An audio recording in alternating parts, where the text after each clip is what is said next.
Hello and welcome, beautiful people, to round number 2 of today. Me trying, kind of prepare for the interview in a bit. So, but we will start with a 3-minute stopping exercise and then 35 minutes of me preparing again.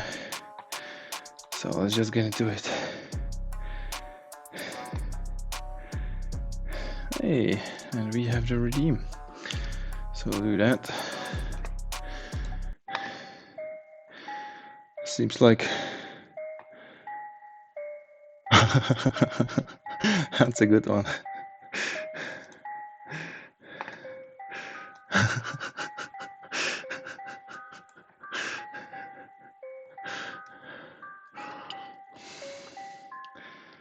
And today is 2021, 05, 04. Oh yeah, yesterday I had a birthday.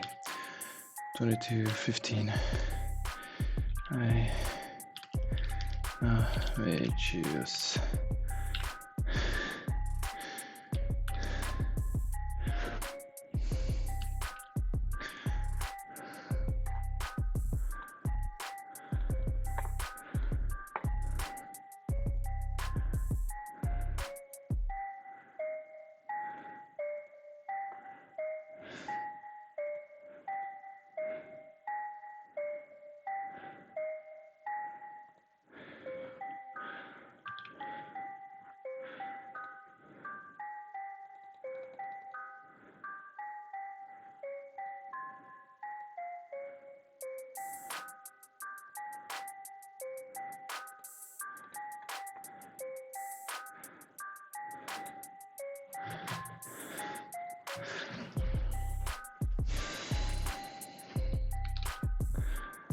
Maybe I can.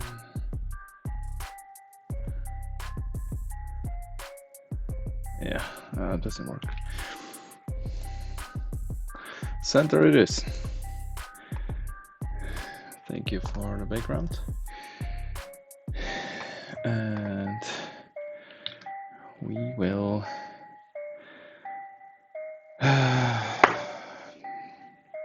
do some stuff. So let's get into it. Before I start the exercise, I had like 8 viewers. Now I have a 3. Oh well, that happens.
And I forgot to start the timer. Oh well.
Hey.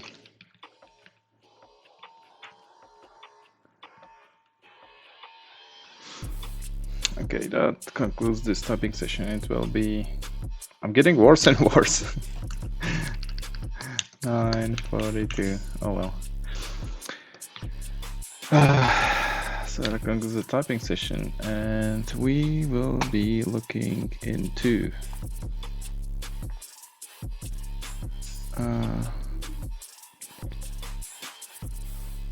we started with the solid principles, so we can go over them more. Top 20 Java interviews from, what was it? Nightlight. It is tomorrow.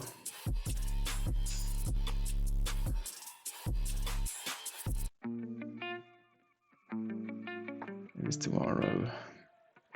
Tomorrow, 4 p.m. my time. So my time is currently 21 minutes after 10. Oh, thank you. Thank you. I will probably not get it, I think.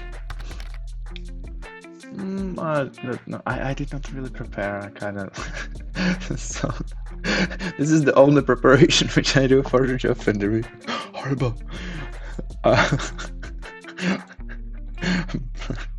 Probably not the greatest employee. Oh well.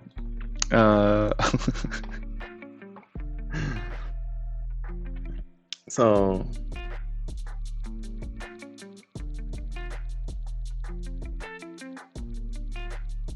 the only thing that's left in the app is to use different implementations of that interface. What? It's kind of long text. Yeah, so he extracted the interface, adapting to basic of human machine class. Yeah, so basically it's like they use the interfaces and leads to the dependency inversion control. Oh fuck, how I cannot even dependency inversion principle. Okay, it's just DI. Hallo, komm ich mal nicht? Wie geht's dir? It was in German.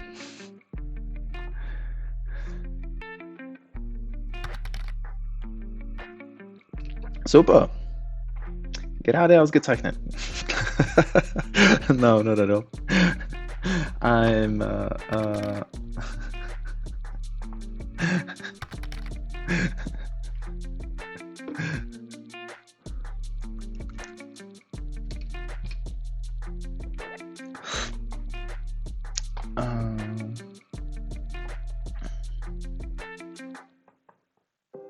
yeah, I was also thinking like maybe getting a job in a German company so I can train like the German language, you know? Okay, so let's see what this page it has like. Yeah, like there is no nation which is not weird.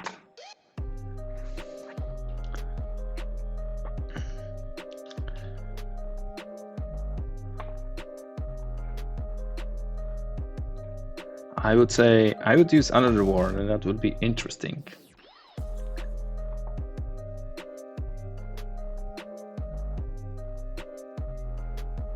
Oh fuck. Yeah. That's the thing. Everyone needs a developer.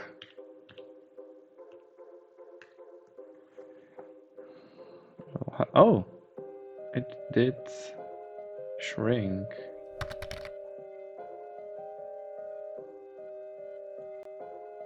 But when I close it, oh, that's just horrible. Dude, I don't know who did it, but like, shame on you. Shame on shame, shame. Yeah, it will be. It will be. Like, it used to be, you have to have a university degree in a CS, in the computer science or cybernetics or something like that to be a programmer or mathematician, right? Something like that. And then, but then all of us got these and the notebooks and basically the shit hit the fan. And suddenly it's like, oh, we need anyone who can do anything. So even you can do the bootcamp too, right? And become developer, which is awesome. That was not the case many years ago. No, not too much, not too long ago. Like 10 years ago, that was kind of unusual, right? To hire someone from bootcamp, and now it's like completely normal. Yeah, no one was expecting this amount of needs in the future. So, what the hell? Open, closed.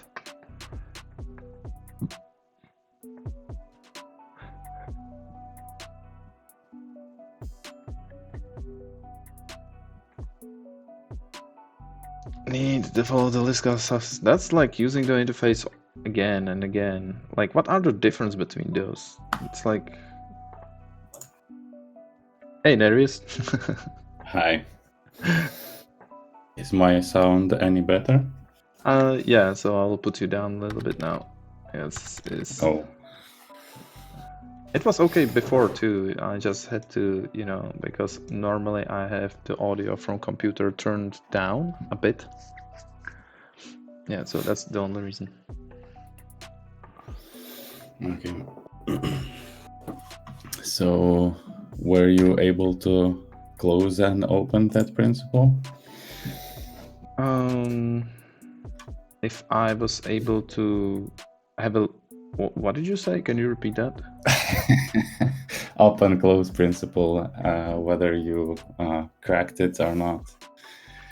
Yeah, well, what I did was, it really, like, all of those, it's like they are like so close together that currently I have like problems distinguish between them, because the open closed principle, it is like the shit you wrote shouldn't change, and you should be able to extend it somehow. Well, how you do it? Well, you will use interfaces instead of like the concrete implementation, right? Which is already like speaking about the dependency inversion, right? Or the dependency injection. Yes, but And then the list of substitution is called. It's basically just saying like use the interfaces instead of like the types, right? So I don't know. It's no.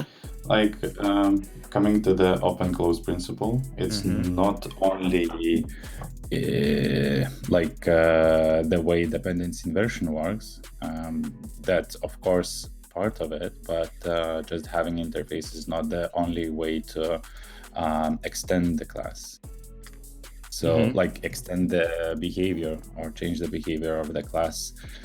So even the interface is not required, because you can extend classes in the same manner as you do. Well, interface is implemented, but classes can be extended as well. So as long as you can change the collaborator while implementing or extending the type, it's I lost you. But I lost you at the collaborator. What does it mean? Collaborator is a dependency. It's just other term. So anything that you pass through constructor, it's a dependency or collaborator. Okay, so class interface doesn't matter, but that's not the only way. You can say that configuration that you pass to the class while constructing it is also a thing from open close principle. So that is not covered by dependency inversion. Also, if you code the class in such a way that you can like have a plugin system, then some sort of plugin system, then you can again improve this open close principle.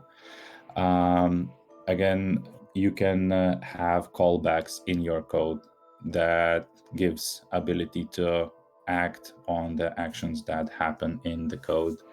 You can implement or accept or like emit events that could be used to hook into the process and do other stuff in addition to what the class meant to do. So there are more than just passing an interface or different implementation instead of interface in the open close principle. And yeah, and then that makes class not sealed, and so.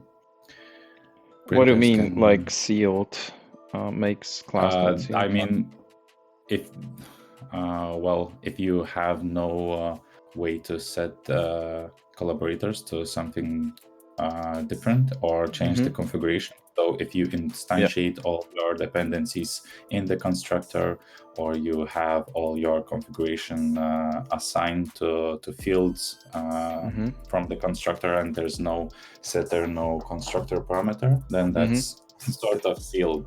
Then it's sealed. Okay, yeah. I understand what you meant. Also, it could be that if you can extend the class itself and override certain methods, that could be valued or looked at as also possibility to change the code behavior, not modifying the original code. So if there are if the code or the logic is split into the methods that can be overridden, and they would make the algorithm work in a different way, that's also open close principle. And you usually for open close principle by default you do the same thing you would do for dependency inversion. But if you try more or plan in advance, or you know that there will be need, you can implement more advanced stuff like callbacks, events, or some sort of plugins. So that would be things from open close principle. And usually that's like really good question to talk about open close principle when you have a task from the candidate, like technical task.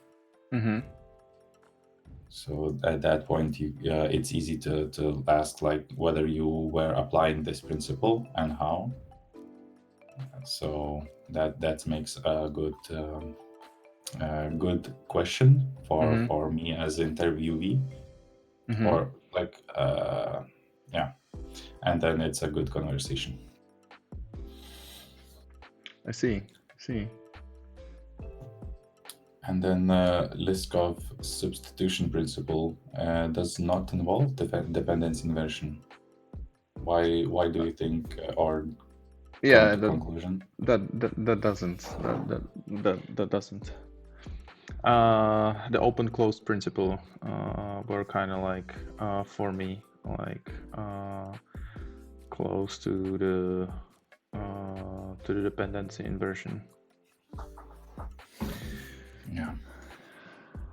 Yeah, the Liskov substitution principle, that's basically about the interfaces, right? To use like this higher abstractions instead of the concrete implementations of anything. Those would be interfaces in Java, right? And there might be something else. No. Interface segregation is more of about interfaces. Liskov's substitution principle, I usually don't go deep into it. There's I don't say that like it's less applicable, but less relevant in day-to-day life. And as I view it, it just if your contract says that you should do something, you should the class that extends or implements that interface or whatever defines the type should behave in the similar fashion. So it's easy to explain with square and rectangle. So if set with sets one, how it's called, border, then set height sets other border, and in square both of those set both borders, like height and width. Then there's behavioral differences that shouldn't be there if we say that they are of the same, I don't know, 4-angle shape family. So it's about how I understand it, and I don't go deeper in it, as I say. It's about refused bequest, refusing to behave as expected. Refusing to behave as expected. Yes. So if instead of setting just width, you set height as well, that's unexpected behavior.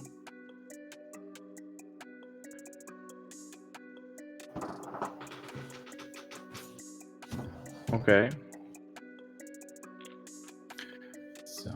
So I don't know. Do you want to talk more about it? About the list cup substitution principle or the other ones? List cups. Yeah. Yes. Yes. If I have is there like short definition of it? There was on Wikipedia, right? Many client-specific interfaces are better than one general-purpose interface. So that is the summary which I found on the Wikipedia. So this is for interface segregation. Oh, fuck. Thank you.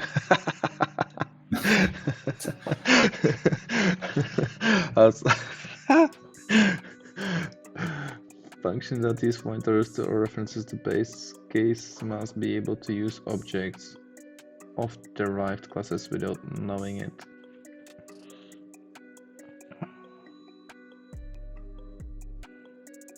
Yeah, that makes sense. For some reason, this verbalization kind of makes sense to me.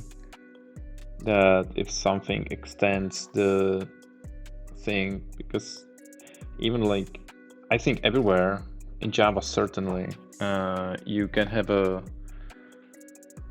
reference of the parent type that will be referencing the children instance, right? And you should be able to use the methods of the, let's say, the parent class or the parent, but the children implementations will be actually used. That makes sense to me. This thing. What was that?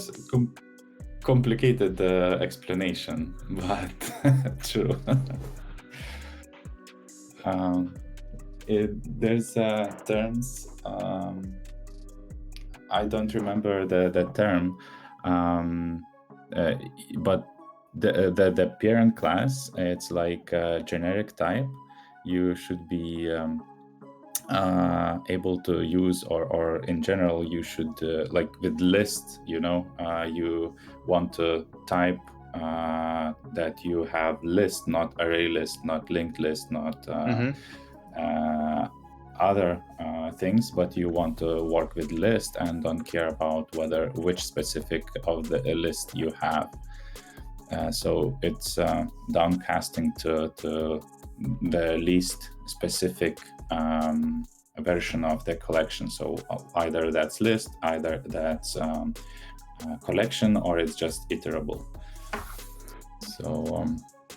So this using the parent type to work with everything, it makes the code generic, and the code should work with any child that is implemented with the Liskov substitution principle in mind. And that's how the design by contract plays in. So someone defined the contract. Right now, I cannot even imagine how would I violate the this principle at all. Like if I wanted to. Yeah. So for example, lists in Java are already violating. If I take a list that is unmodifiable and try to modify it, the contract says I can do that, but implementation refuses to allow that. Yeah. I see. So, yeah, you're right. Yeah, that's the thing. Then I also, like, immediately after I said that, it appeared to me that I could extend any object, and then in the implementation of the method, I could throw out an exception, and that would be the violation of it too, right? But which is basically what you said, right? The unmodifiable also throws an exception, the unmodifiable list. Yeah. Okay. So I think that one is much more clearer now to me.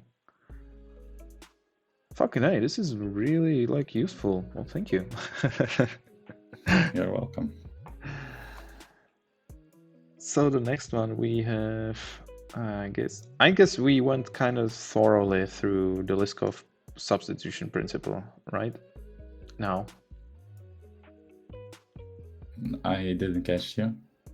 I was like asking if, in your opinion, we went sufficiently over the Liskov substitution. Mm-hmm.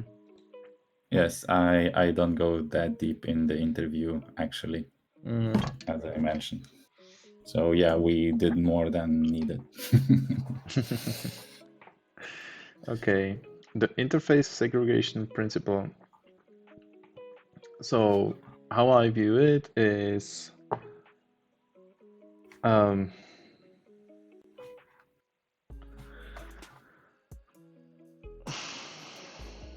well, it basically says, like, many client-specific interfaces are better than one general-purpose interface. Okay, and the way I explain that to myself is,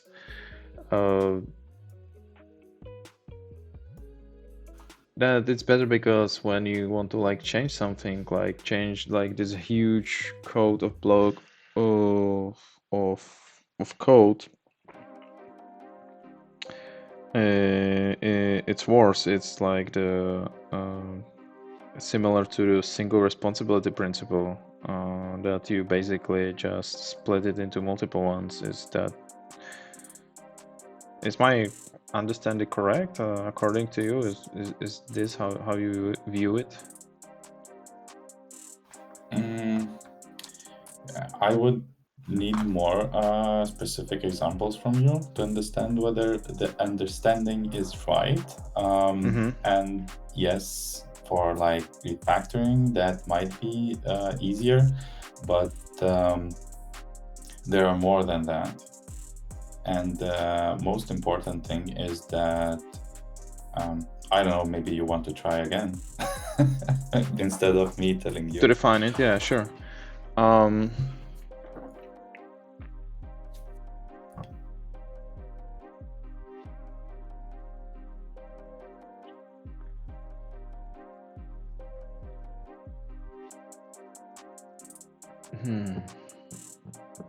Okay, so I will. What are additional values to the interfaces that are specific instead of general purpose? Like general purpose, how you do understand the generality of it?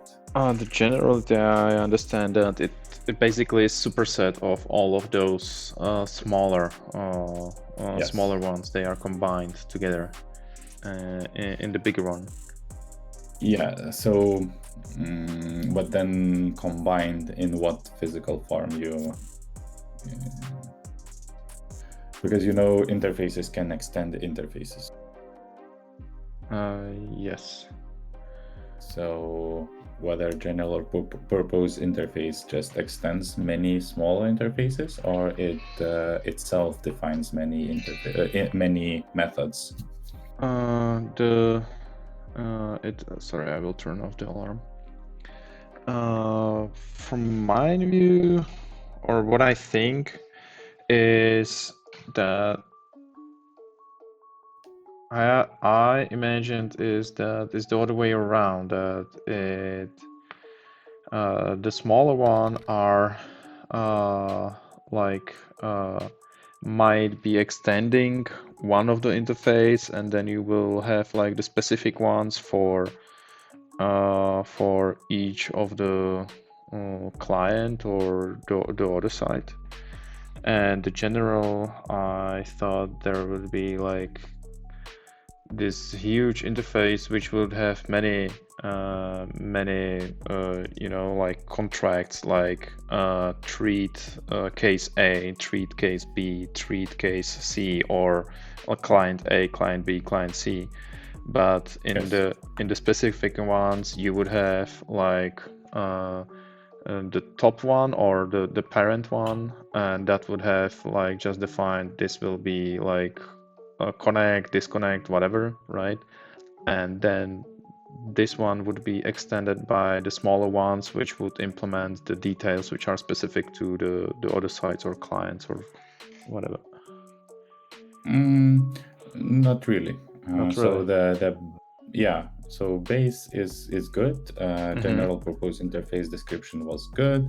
The client specific interfaces and how they are segregated, and what are the actual values of splitting big interface into the many smaller ones is still the question unanswered. So this many client-specific interfaces. In this statement, there's an answer what we try to achieve by splitting big interface into smaller ones, as Nightlight highlights. So there's an answer, and what then values the client gets of specific interfaces over the generic ones. Could you repeat the last sentence? I mean, Yes. the audio was clear, but I did not catch it. Yeah, okay. So what is okay, let's phrase it differently. Okay, so interface segregation means that we want to have many client-specific interfaces, and when needed, those specific interfaces can be combined into the bigger ones. So it's not like you would have a base and then add to it by extending it or so. You would form, for example, I have find user and find friends interfaces that does what the name says, and then I have a client, so for example controller, that uses both of those methods. One to like find the user by ID, and then use find friends by the user in the same method. So the I see. client is the controller, and then it's useful for it, or it's convenient, or it's all it needs is just find user and find its friends. So that's client specific interface, and this brings values to the overall project structure, and what those values are is the question. So the form, as I understand, is more clear right now for you, right? Yes, it is. I think it is like, yeah, because like the object or the class itself, you can extend by many interfaces as you want, right? The similar thing we have like in in Java. So we have like the serializable and like whatever else, right? And that is like already like the serialization is like one of the smaller interfaces. It's not like every object has all of this, or well, maybe that's not good example. Yeah. But I think I got the idea. Yeah, it's not like the Yeah. interfaces would be extending each other, but it is basically separated them, and then because we have this class, we can also refer to them by the reference of the type of that interface and use the specific implementation of that object. That would be the benefit, right? So the benefit leans towards more of a visibility. So the clear dependency on certain methods or use cases of the application. So it's useful while testing and has some effects on refactoring, It's as you useful mentioned in the while beginning. Test, testing and yeah, does have on a refactoring effect on the refactoring. Okay. yes, yes, and also it's easier to reason about the client. So, for example, about the controller, what it needs to be able to work. Because the interface is just what it needs. So there's no hidden requirements for it, or there's no way for it to outgrow the original intents. So in that sense, it limits the visibility for the controller, and then we can better understand or faster find out what it uses and what it doesn't. So Ah, on what okay. it depends. Okay, so the controller will accept like some like interface referenced object, and because that accepts only that smaller like interface, we actually know what we will be doing exactly with that object. We that is that what you are saying? Yes, Okay, okay. yes. And in practice, the service that we pass to the controller can implement many other interfaces or have many other methods, Mm-hmm. but the controller doesn't know that because it depends on only what it needs. Mm-hmm. So when I refactor that service, I know that this if I decide to move some parts of it out, I know which interfaces will be affected and then where are those usages. So that's refactoring phase, and then in unit tests, the visibility helps. So Oh, I see. Okay, so we are making the change on the object which is used in the services. And let's say I remove like some interface or whatever, or change the implementation of it. Well, remove the interface, and I immediately know which services exactly is that changing and which are not. yeah, so another way to look at it, like we in the beginning, while talking about the single responsibility principle, talked about fat service, where you have many methods implemented because Mm-hmm. of it's useful and simple to see it there. So at the time when you outgrow that pattern of fat service, you want Mm-hmm. to split that service into several pieces, and the interfaces are the good starting point. You see that this segregated interface or these small interfaces can be extracted, and as long as you comply with their contracts, no other code will break. So this makes refactoring easier.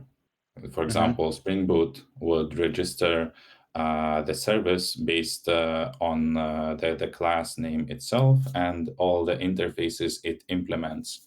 So just by breaking the class by interfaces, or just splitting in half and implementing half of interfaces in one side and the other half in the other side, uh, you don't have to change any controller because you are certain that the clients depended on only interfaces, and there's nothing else to change. Like, you know that there's no other usages than you have interfaces. Mm-hmm. No other method combinations that Yeah. you define Yeah. in the interface.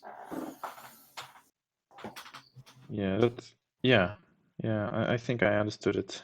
I think I understood it. So cool. Cool. And then we have the dependency injection principle, right? And Dependency inversion. yeah, dependency inversion principle, and that's basically uh, that I think that's the simplest one to me, and that is so let's prove me wrong, hey. That is basically uh, the opposite to this principle would have the concrete implementation of the object. So let's say it will be a constructor for the object which will take no arguments, no parameters, and will create everything like so. The uh, all the list will be array list or whatsoever, right? And the inversion of the control is to give this control which specific implementation of that interfaces will be used to someone outside. So it will be either put as arguments to the constructor, or can be set via setters, or the combination of those two. If we are talking about Java, yeah, in the Java context. TypeScript has the same things. JavaScript has that a little different, but the dependency injection is the same one. But from your explanation, there's nothing about inversion. So why the principle is called dependency inversion? Well, Because in okay, practice you explained well. okay. So normally we have like this tight well, no, I shouldn't say normally. The like those types, those objects could be like tightly coupled. And by tightly coupling, I mean that uh, this property on that object will be defined as an array list, as a type, right? And that now the object which we created is is tightly coupled with that whatever like array list. We will not be changing the array list, but let's say if we um, so that would be the tight coupling, and we can avoid that by using this like interface. The class or the object which we are creating actually don't know the exact implementation of what it will be. And the type of the list in in the case which I'm describing will be dictated by someone outside of that class, that object. Uh, Mhm. does it does it make sense? But well, that's the same what you explained previously, but Mm-hmm. still no inversion. Huh. So what is inverted in your code as you explained? Like, where's the inversion? Well, In one Who case, inverts what? Yeah. the class which I'm implementing dictates what the type of the fields will be, and in the other one, it does not dictate what the types will be, but is dictated from outside of that class from by someone else. Yeah. So the answer that I'm looking for Mm-hmm. is more in terms of like in there are two states of the code, like when it's in the source code and when it's in the runtime. So while the code is in let's say source code state, like it's just classes and interfaces and stuff. Mm-hmm. So all the dependencies has to point towards those abstract abstractions like interfaces, abstract classes, and so on. Mm-hmm. And when we run the thing in the runtime, we want not those abstractions, but we want something that is real. So we start pointing to not the abstractions, but Mm-hmm. to the concrete things. Mm-hmm. So the inversion happens there. So source code, we are pointing towards abstractions, and when in the runtime, we pointing not to abstractions but to the real things. So that's the inversion. And if you look up for the diagrams of dependency inversion, there's arrows drawn that points in the source code. It points to the one direction. In the runtime, it points to the other direction. And that's I think with the UML is how you draw, like when it extends and when it depends, like the figure above. Um,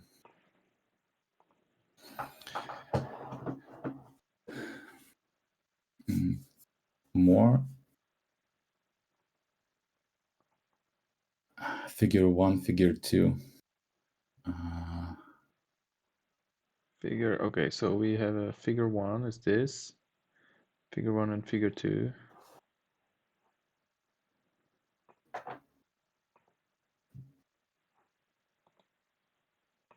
No, a bit lower. It's I look at the stream and it lags, and it's Sorry.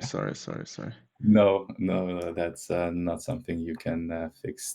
Yeah, Don't worry. is the one underneath the color one, or is the Yeah, colorful one. the colorful one? Okay. So yeah, so right looks like source code, and figure one is like runtime. So um, However, in figure 2, an maybe interface has been used to invert the dependency. Okay, so this should be inverted. Okay. I'm not sure whether this is clear or not. And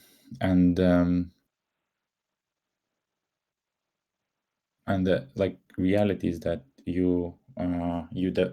as you used coupling, so in the runtime you use the concrete thing. In the source code you reference interface.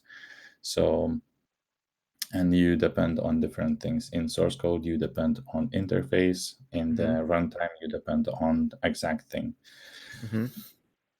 So that's the change, the inversion Okay. in the So the inversion happens basically when it's compiled, right? when it's running. Yes. Then it's Yes, and compilation links class to the class.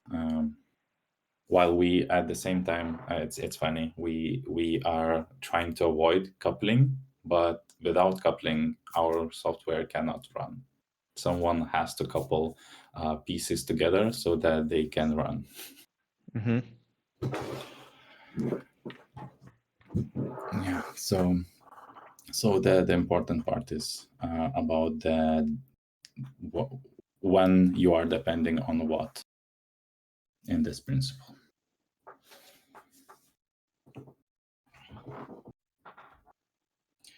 I learned these principles from Uncle Bob. Do you know him? Yeah, the C. something Martin, Martin. yes. Yeah. So Not personally. I met him once in the conference. I have a picture of him with me. Oh, nice. That's an achievement for me personally. I Nice, nice, learned nice. DVD from him, you know. Um, yeah, so he has a series on solid principles and has a good Robert C. Martin. Yeah, that's right.